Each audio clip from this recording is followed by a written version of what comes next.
मैं सलाम करता हूँ अरविंद केजरीवाल को, जिसकी इतनी अच्छी सोच है। ये लोगों की दुआएं हैं साहब, ये उनका हक है। मैं समझता हूँ आप कुछ भी फ्री नहीं दे रहे हैं। सरकारें क्या फ्री दे सकती हैं किसी को? जनता का पैसा है, कहाँ से आता सरकारों पर पैसा? 2024 को लेकर आपकी पार्टी की क्या तैयारियां हैं? चाहे वो राजस्थान चुनाव हो, छत्तीसगढ़ चुनाव हो, मध्य प्रदेश चुनाव हो, पंजाब चुनाव हो, सारी पार्टियां लग गई। हम 300 यूनिट फ्री देंगे, हम 250 यूनिट फ्री देंगे, हम 200 यूनिट। क्यों?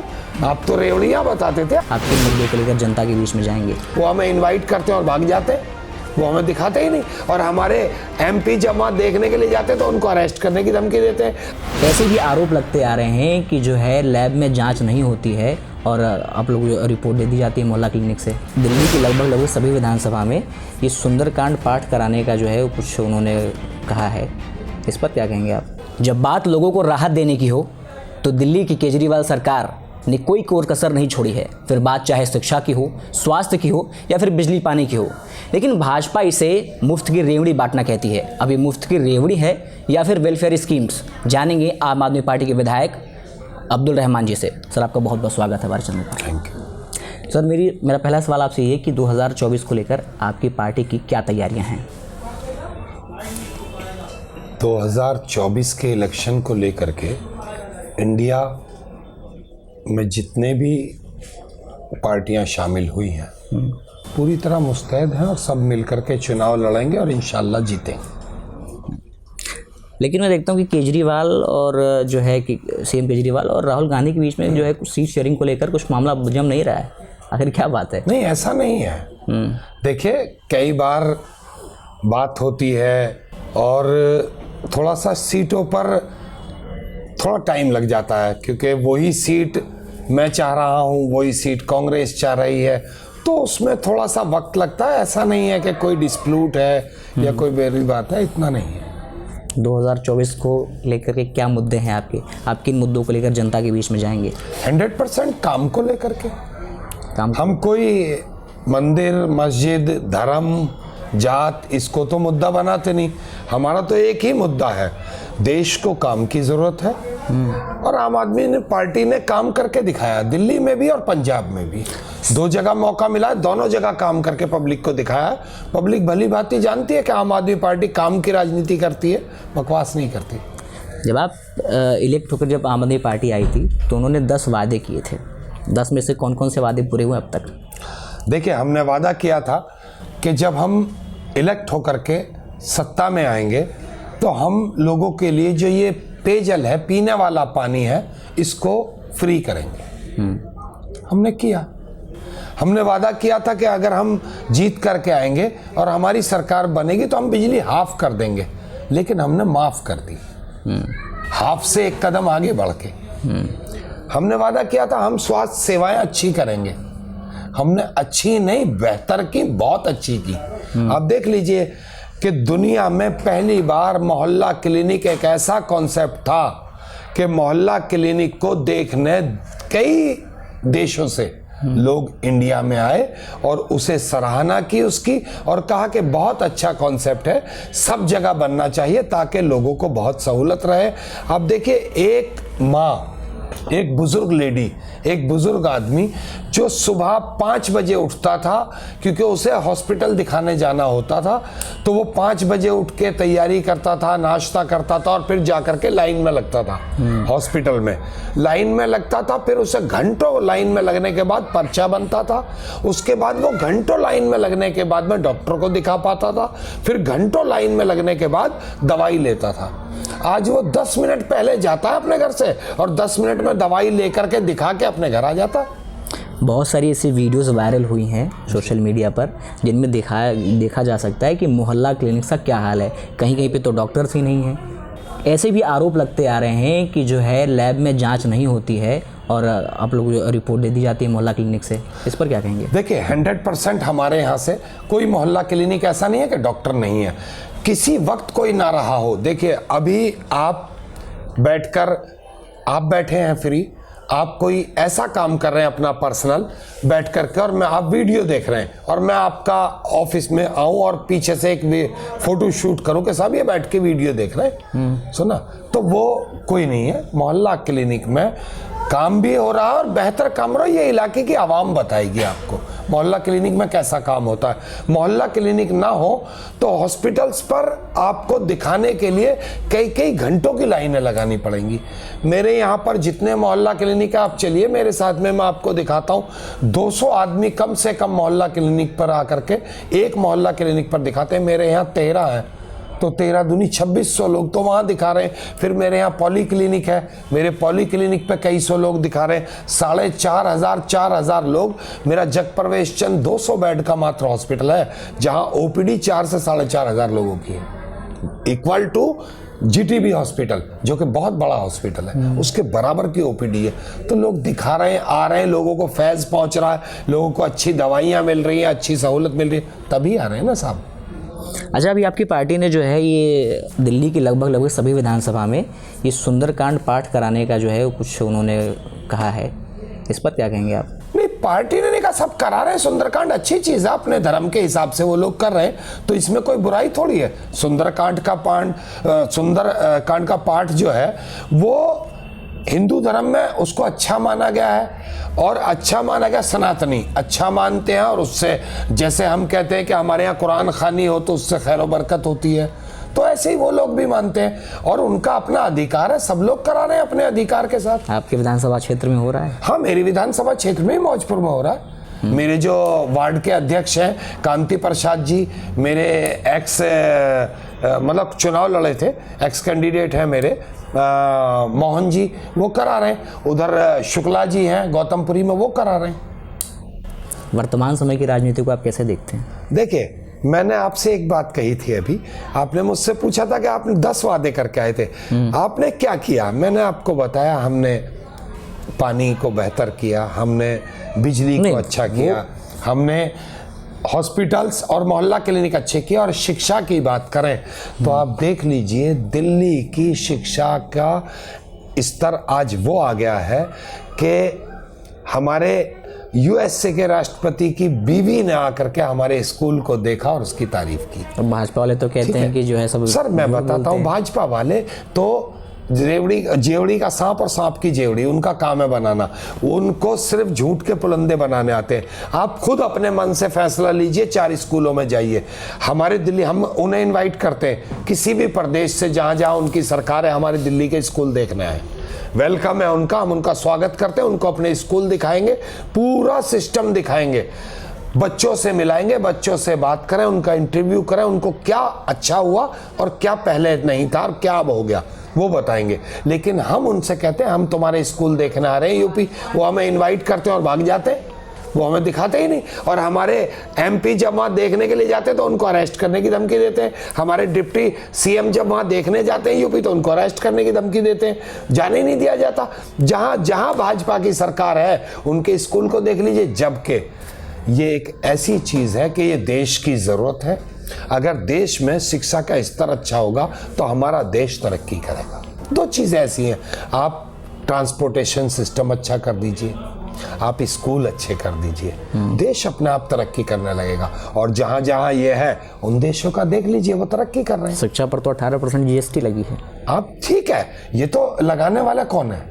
लगाने वाला कौन है? सरकार लगाए। कौन सी सरकार लगाई? अब जिसकी केंद्र में सरकार है सर, तो आप बताइए ना, लगाने वाला कौन है? आप देखिए, मेरा कहने का मतलब है कि आप इस चीज को कैसे देखते हैं? नहीं, बिल्कुल नहीं होनी चाहिए, बिल्कुल नहीं होनी चाहिए। मैं आपको एक चीज कह रहा हूं कि दिल्ली के शिक्षा का स्तर आज ये है कि लोगों ने देखा होगा कि उत्तर प्रदेश और अदर प्रदेश में सरकारी स्कूल बंद होने के कगार पर सैकड़ों में है। उत्तर प्रदेश में हजारों स्कूल ऐसे हैं जहां ताले लगने की कगार पर है। दिल्ली एक ऐसा प्रदेश है जहां पर प्राइवेट स्कूलों में ताले लग रहे हैं, क्योंकि बच्चे प्राइवेट स्कूल छोड़कर सरकारी स्कूलों में एडमिशन ले रहे हैं। तो जहां बच्चे छोड़ के सरकारी स्कूलों पे आने लगे, वहां के शिक्षा स्तर को आप खुद समझ लेंगे कैसा है। यहाँ देखिए, एक स्कीम हमारी थी, और कैसी स्कीम थी, हम किसके लिए हैं, हम किससे हैं? हम आवाम से हैं, हम पब्लिक से हैं। पब्लिक ने हमें वोट दिया, हमें इस काबिल बनाया कि आज मैं एमएलए कहलाता हूँ, आज मैं उनके काम कर सकता हूँ। अरविंद केजरीवाल जी को इस काबिल बनाया कि वो दिल्ली के मुख्यमंत्री कहलाते हैं और मुख्यमंत्री बनकर लोगों के काम करते हैं। उन्होंने एक ऐसी स्कीम निकाली दिल्ली के अंदर, फरिश्ता स्कीम।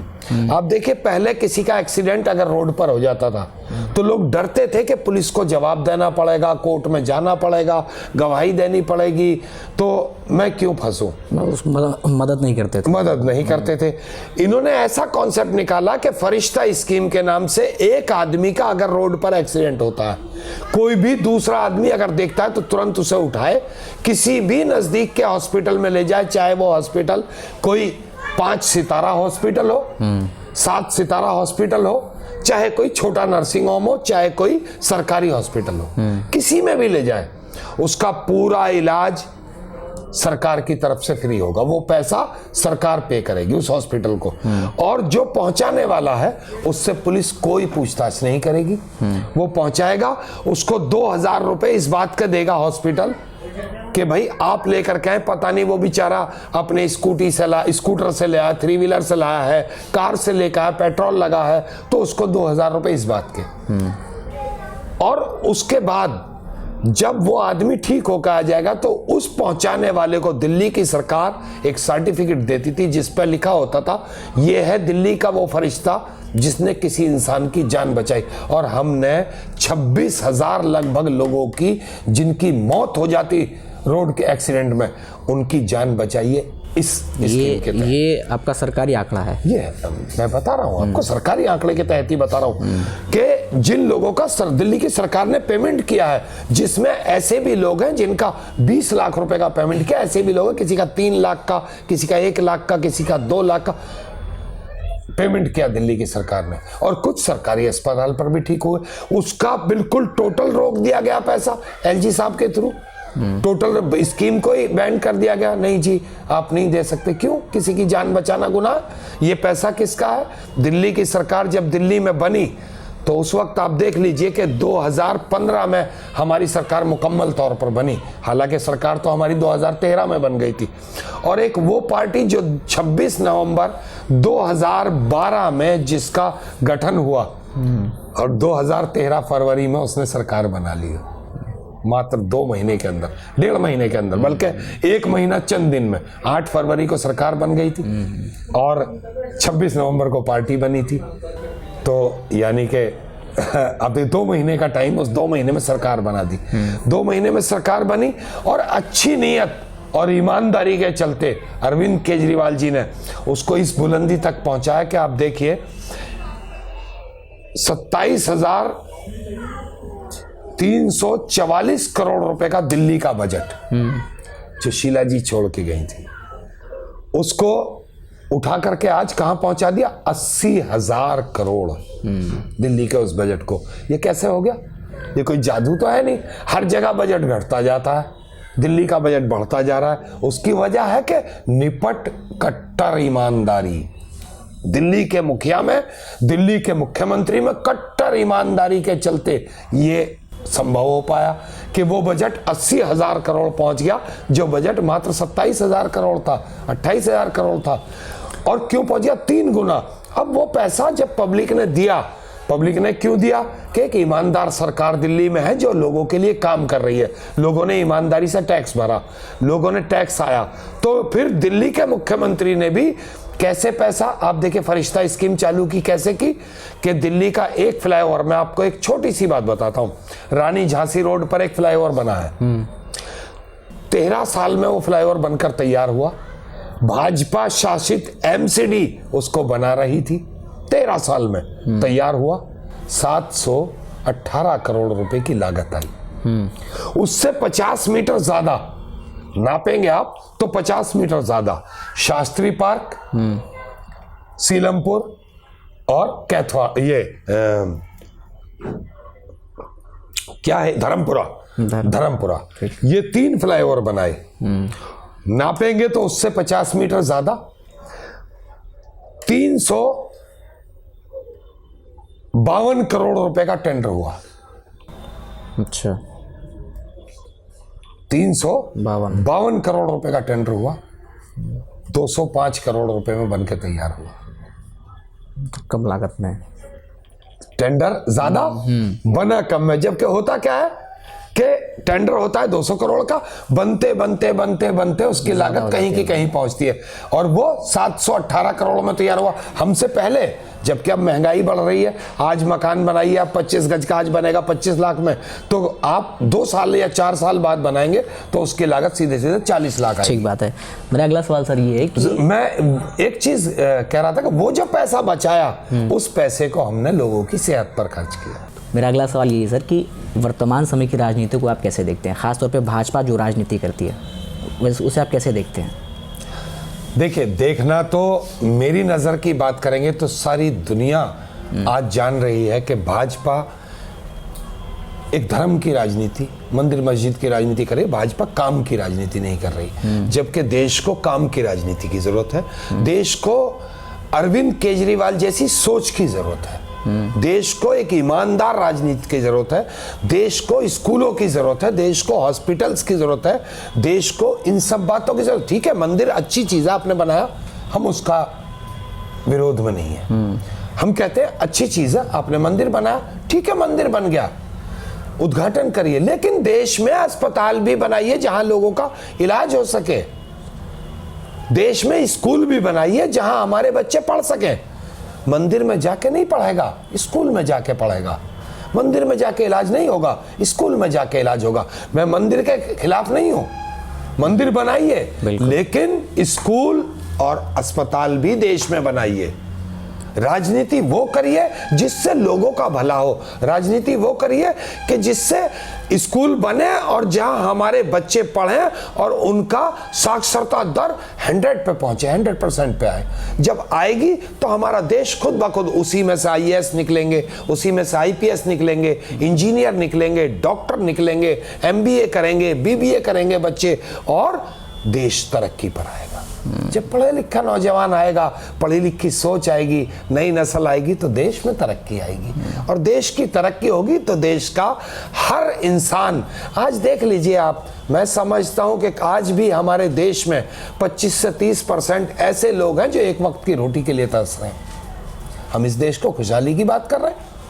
अरे लेकिन वो तो कहते हैं 80 करोड़ लोगों को खुशहाली की बात कर रहे हैं, वो तो क्या कहते हैं, मैं उनकी बात नहीं कर रहा हूं। वो जिन प्रधानमंत्री हमारे देश के माननीय प्रधानमंत्री हैं, वो क्या कहते हैं, ये जनता देख रही है, लेकिन ऐसा होना चाहिए। हमारे देश को आज जरूरत है अच्छी शिक्षा की, अच्छे स्कूल्स की, अच्छे हॉस्पिटल्स की, लोगों को जरूरत है इन चीजों की, उनको रोजगार की जरूरत है, देश में नौजवानों को नौकरियों की जरूरत है। पढ़ लिख के नौजवान आगे, लाखों नौजवान बेरोजगार घूम रहा है। आप उनसे कहते हैं कि साहब पकौड़ा तलिए, बताइए कौन सा कॉन्सेप्ट है साहब, कि नौजवान पढ़ लिख के, उसने MBA किया, उसने इंजीनियरिंग की, उसने BBA किया, MBA किया, वो पकौड़ा तलेगा नाली पे बैठ के? अब बताएं मुझे कौन सा तुक है? हमारे देश में नौकरियों की जरूरत है, आप निकालिए, आप उनको रोजगार दीजिए, उनको नौकरी दीजिए। जब आप देंगे तो जितना क्राइम देश में है, जब रोजगार आएगा ना तो कुदरती ऑटोमेटिक वो क्राइम खत्म होता जाएगा। बेरोजगार खाली पेट क्राइम करता है, चोरी खाली पेट करेगा। जब वो परेशान होगा, उसके बच्चे रो रहे होंगे, रोटी के लिए मोहताजगी होगी घर में, तो वो चोरी के लिए जाएगा। आप उसे रोजगार दे दीजिए, आप उसको अच्छे से नौकरी दे दीजिए, आप करिए, वो क्यों चोरी करने जाएगा? तो मेरे दोस्त, आज हमारे देश को बहुत ज़रूरत है अच्छे स्कूल्स की, अच्छे हॉस्पिटल्स की और रोजगार की, नौकरियां देने की नौजवानों को, ताकि देश तरक्की। अभी आपने क्राइम की बात करी तो मेरे जहन में एक किस्सा याद आ गया कि 2009 की बात है शायद, जब आपके ऊपर भी जो है FIR हुई थी। बिल्कुल। क्या था वो पूरा मामला? देखिए, पूरे मामले में तो बहुत वक्त लगेगा, लेकिन मैं आपको एक ईमानदाराना बात बताता हूं बस, क्योंकि यहाँ कस्मा धर्मों की कोई वैल्यू नहीं होती इस देश में। मैंने उसमें कुछ नहीं किया था, मैं उनसे कभी नहीं मिला, और वो मेरी बड़ी बहन की तरह कल भी थी, आज भी है। मैंने उनसे कोई अभद्रता नहीं की, मेरे ऊपर वो झूठा मुकदमा लगवाया गया था, राजनीति का शिकार हुआ था उसमें मैं। और फिर आप देख लीजिए, कोर्ट ने छोड़ा भी मुझे, उसमें मुझे दोषी भी करार दिया पहले, फिर उसके बाद में माननीय कोर्ट ने मुझे उसमें छोड़ा भी, कि वार्न करके कि आप दोबारा से इनसे कोई बात नहीं होनी चाहिए, आप बरी हैं। अच्छा, मेरा अगला सवाल सर आपसे ये है कि ED द्वारा जो है केजरीवाल साहब को समन जारी किया जा रहा है, अगर ऐसे में केजरीवाल साहब अगर गिरफ्तार होते हैं तो क्या उन्हें जेल से सरकार चलानी चाहिए 100%। या फिर इस्तीफा दे देना चाहिए? देखिए, पहली बात तो ईडी, आप पत्रकार महोदय माफ कीजिएगा, मैं आपसे एक सवाल कर रहा हूं, ईडी का नाम कब से जानते हैं? अब हम तो बहुत समय से जान रहे हैं, जब से जानकार अच्छा, देश की जनता कब से जानती है? मेरे ख्याल से जब ये इस तरह के जब वो ज़्यादा होने लगे रेड, इस देश में लोग यही नहीं जानते थे ईडी जैसी भी कोई चीज है। ईडी जैसी कोई चीज है। जब से भाजपा की सरकार अब 2019 में बनी, उसके बाद से ईडी का ये नया कॉन्सेप्ट आया। जो भी विरोध में, अच्छा देखिए, चलिए तो मतलब अभी आप ये मानते हैं? आप देख लीजिए, अजीत पवार साहब जो 67,000 करोड़ का घोटाला भाजपा बता रही थी, ईडी रेड कर रही थी, सीबीआई जांच कर रही थी, अगर उन्होंने भाजपा के साथ हाथ मिला लिया तो वो सारे आरोप मुक्त हो गए। इनके पास कोई ऐसा सर्फ है जो ये वॉशिंग मशीन में डालते हैं और आदमी धुल के बिल्कुल एकदम पाक साफ हो जाता है? वो कहां गया पैसा? वो घोटाला था, कहां चला गया? और ऐसे अनेकों नेता जिनको इन्होंने ईडी का डर दिखाया और उन्होंने भाजपा ज्वाइन कर ली, और भाजपा ज्वाइन करने के बाद वो दूध में धुले हो गए। क्या आपको भी कभी भाजपा ज्वाइन करने का ऑफर आया? नहीं, मुझे तो कभी नहीं आया, वो आ भी नहीं सकता, क्योंकि वो जानते हैं कि ये लोग कभी भाजपा एक्सेप्ट ही नहीं करेंगे। मैं वो एक्सेप्ट ही नहीं करूंगा तो मुझे ऑफर कहां से आएगा? दूसरी बात, मेरी पार्टी के लोगों को भी बहुत ऑफर भी आया और कोई एक आदमी आज तक टस से मस नहीं हुआ। क्यों? उसकी वजह है कि ये एक ईमानदार व्यक्तित्व के सिपाही हैं जो टस से मस पैसे के लिए, किसी धमकी के लिए होने वाले नहीं है। ये जेल भुगत लेंगे, ये सजा भुगत लेंगे, आप अत्याचार करिए, ये अत्याचार भुगत लेंगे, लेकिन ये आपकी धमकी में आकर, आपकी धमकी में आकर ये आपकी पार्टी ज्वाइन करने वाले नहीं है। मेरी पार्टी के बड़े लीडरों को सलाम करता हूं मैं संजय सिंह को सलाम करता हूं, मैं मनीष सिसोदिया जी को सलाम करता हूं, मैं सत्येंद्र जैन जी को सलाम करता हूं, जिन्होंने भाजपा ज्वाइन करना मंजूर नहीं किया, जेल जाना मंजूर कर लिया, जेल काटना मंजूर कर लिया, यातना सहना मंजूर कर लिया, और आज तक सह रहे हैं, क्योंकि बड़े बड़े नेता गए हैं जेल। देश की आजादी को देख लो, जब देश को आजाद करा तो बड़े बड़े लोगों ने बलिदान दिए, बड़े बड़े लोग जेलों में रहे। सुना, भगत सिंह जेल में रहे तो नेताजी सुभाष चंद्र बोस जेल में रहे, बड़े बड़े लोग जेल में रहे, बड़े बड़े बलिदानी। तो ये तो एक तरह का बलिदान है उनका कि वो जेल में हैं, तो मतलब हम समझते हैं कि देश के लिए कुछ कर रहे हैं। अच्छा, विधानसभा चुनाव में जो है आम आदमी पार्टी का प्रदर्शन बेहतरीन होता है, लेकिन लोकसभा चुनाव में क्या हो जाता है? देखिए, मैं समझता हूं कि कहीं ना कहीं पब्लिक का जो जहन है वो ऐसा था कि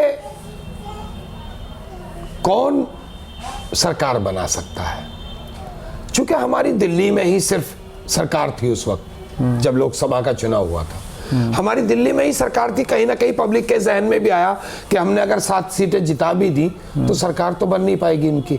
आज पब्लिक मन बना के बैठी है कि आज इंडिया को जिताना है, और इंडिया को जिताना है तो फिर इनकी सीटों को भी जिताना है। आज पब्लिक ने मन बना रखा है, और आप देखिएगा, मैं दावा तो नहीं करता क्योंकि दावे की तो बात अल्लाह जानते हैं बेहतर, मैं दावा तो नहीं करता, लेकिन बहुत अच्छा प्रदर्शन रहेगा और इंडिया सरकार बनाएगा। ठीक सर, एक आखिरी सवाल कि आगामी विधानसभा चुनाव में आपकी पार्टी का प्रदर्शन कैसा रहने वाला है? 100% इस बार हम 70 की 70 सीटें जीतेंगे। अच्छा, क्योंकि जिस तरह भाजपा द्वारा बैठाए गए दिल्ली के एलजी लोगों के कामों को रोक रहे हैं, जिस तरह भाजपा द्वारा बैठाए गए एलजी साहब के बैठाए हुए chief secretary, finance secretary, health secretary लोगों के साथ खिलवाड़ कर रहे हैं और परेशानी लोगों को भुगतनी पड़ रही है, लोगों में बड़ा रोष है। वो कहते हैं कि इस बार 8 गलती से चली गई, इस बार 1 भी नहीं जाएगी। 70 की 70 आम आदमी पार्टी को देनी है। और लोग जानते हैं कि अरविंद केजरीवाल और उनकी पार्टी एक ईमानदार व्यक्तित्व की पार्टी है। एक ईमानदार आदमी को, एक कट्टर ईमानदार आदमी को हमने दिल्ली का मुख्यमंत्री बनाया, जो हमारे एक नए पैसे की क्षति नहीं होने देगा। वो पैसा सिर्फ हमारे बच्चों पर और हमारे ऊपर, चाहे फरिश्ता स्कीम हो, चाहे तीर्थ यात्रा स्कीम हो, चाहे दिल्ली की गलियों को रोशन करना हो, चाहे दिल्ली में वाईफाई लगाने हो, चाहे दिल्ली में सीसीटीवी कैमरा लगाने हो, चाहे दिल्ली में पानी हो, बिजली हो, सीवर हो, या हॉस्पिटल हो, या स्कूल हो, तमाम तरह की सहूलतें अगर हमें कोई दे सकता है तो जब तक केजरीवाल है तो मुमकिन है।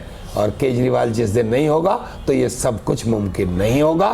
फिर वही होगा कि भाजपा लाओ और 30 रुपए लीटर पेट्रोल पाओ, भाजपा लाए तो 110 रुपए लीटर पेट्रोल पाए। तो उनकी कथनी और करनी में हमेशा फर्क रहा है। और आम आदमी पार्टी और अरविंद केजरीवाल जी की कथनी और करनी वही कथनी रही जो करनी रही, और जो करनी रही वही कथनी रही। उन्होंने जो कहा है वो किया। अरविंद केजरीवाल ने मैनिफेस्टो नहीं निकाला, वादे नहीं किए, गारंटी दी। आज देख लीजिए आप, मोदी जी अरविंद केजरीवाल जी की नकल कर रहे हैं। मोदी जी गारंटी दे रहे हैं जगह जगह कि मेरी गारंटी है। अब से पहले गारंटी कहाँ थी? गारंटी शब्द ही अरविंद केजरीवाल ने निकाला। गारंटी दी तो उस काम को करके दिखाया। आज देख लीजिए आप, चाहे वो राजस्थान चुनाव हो, छत्तीसगढ़ चुनाव हो, मध्य प्रदेश चुनाव हो, पंजाब चुनाव हो, सारी पार्टियां लग गई, हम 300 यूनिट फ्री देंगे, हम 250 यूनिट फ्री देंगे, हम 200 यूनिट। क्यों? आप तो रेवड़ियां बताते थे, आप फ्री क्यों दे रहे हो? अच्छा, ये रेवड़ी से ही याद आया मुझे कि अगर आम आदमी पार्टी दिल्ली में ये जो फ्री की जो चीज़ें देनी बंद कर दें तो क्या लगता है आप वापस सत्ता में आएंगे? फ्री की चीजें कहाँ है? फ्री कहाँ है? 200 यूनिट बिजली फ्री नहीं है दोस्त। बस आप नहीं महिलाओं के लिए बस यात्रा आप नहीं समझ पा रहे हैं। आप समझे 6000। आप देखिए, मैं आपको एक अच्छी बात बताता हूँ। मुझे एक वाकया याद आ गया। मैं इलेक्शन में एक बार वोट मांगने मौजपुर गया। मुझे एक बुजुर्ग लेडी मिली जिन्होंने मेरे सर पे हाथ रख के मुझे दुआ दी और कहा कि बेटा, मैं अरविंद केजरीवाल की झाड़ू को ही वोट दूंगी। उन्होंने ये नहीं कहा मैं तुझे वोट दूंगी, उन्होंने कहा अरविंद केजरीवाल की झाड़ू को ही वोट दूंगी। मैंने कहा अम्मा ऐसा क्यों? तो उन्होंने मुझे बताया, बेटा मैं और मेरी 2 बेटियां, मेरे पति नहीं है, मेरा कोई बेटा भी नहीं है। मेरी 2 बेटियां जो हैं, एक मेरी बेटी मेरे साथ काम करती है और एक मेरी बेटी पढ़ाई करती है। तो मेरी बेटी और मैं बवाना जाते हैं। 50 रुपए जाते में लगते थे बस में एक आदमी के, और 50 रुपए आते में, यानी कि हम 2 माँ बेटियों के 200 रुपए रोज लगते थे। 200 रुपए का मतलब है 6000 रुपए महीना। जिस दिन से अरविंद केजरीवाल ने महिलाओं के बस का सफर फ्री किया है, वो 6000 बच जाते हैं और मैं अपनी बेटी को अच्छा पढ़ा पा रही हूँ, मैं अपने घर का किराया दे पा रही हूँ, मैं अपने बच्चों को अच्छी रोटी खिला पा रही हूँ। आज अरविंद केजरीवाल की बदौलत अस्पताल अच्छे हुए हैं तो मैं अपना इलाज फक्र से जाकर करा लेती हूँ। मुझे प्राइवेट में जाने की जरूरत नहीं पड़ती। मैं मोहल्ला क्लिनिक में दिखा के तुरंत अपने काम पे चली जाती हूँ दवाई लेकर के, तो मेरा वो पैसा भी बच रहा है। और ये अरविंद केजरीवाल ने जो 200 यूनिट बिजली फ्री दी है, तो भैया जो हमारा ये 1000 रुपए का 1200 का बिल आता था, हमारा वो बच गया और वो पैसा मेरी बच्चियों के काम आ जाएगा। अब मेरी बच्ची थोड़ा पढ़ लेगी तो मेरी बच्ची को अच्छा वर मिल जाएगा और उसके भगवान हाथ पीले करा देगा। तो ये लोगों की दुआएं हैं साहब, ये उनका हक है। मैं समझता हूँ आप कुछ भी फ्री नहीं दे रहे हैं। सरकारें क्या फ्री दे सकती हैं किसी को? जनता का पैसा है, कहां से आता सरकारों पर पैसा? जनता का पैसा अगर जनता में लगाने को आप फ्री कहते हैं तो लानत है ऐसी सरकारों पर। मैं नहीं मानता। मैं सलाम करता हूँ अरविंद केजरीवाल को, जिसकी इतनी अच्छी सोच है कि वो पब्लिक के पैसे को पब्लिक को लौटाता और कभी फ्री नहीं कहता। चलिए सर, आपने समय दिया, इसका बहुत बहुत शुक्रिया। धन्यवाद।